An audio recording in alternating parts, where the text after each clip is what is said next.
Top quality और consistent performance के लिए सिर्फ सिल्वर पंप। टॉप क्वालिटी और कंसिस्टेंट परफॉर्मेंस के लिए सिर्फ सिल्वर पंप, नाम याद रखना।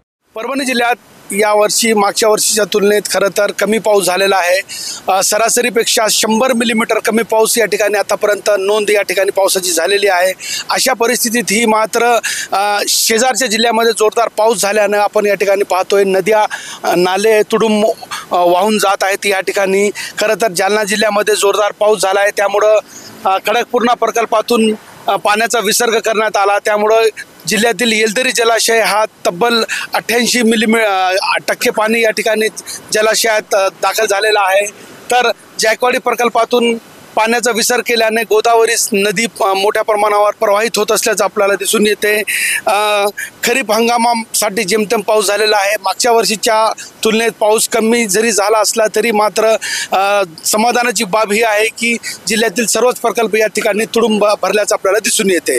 कॅमेरा पर्सन सय्यद खिजरसह नजीर खान, TV9 मराठी, परभणी।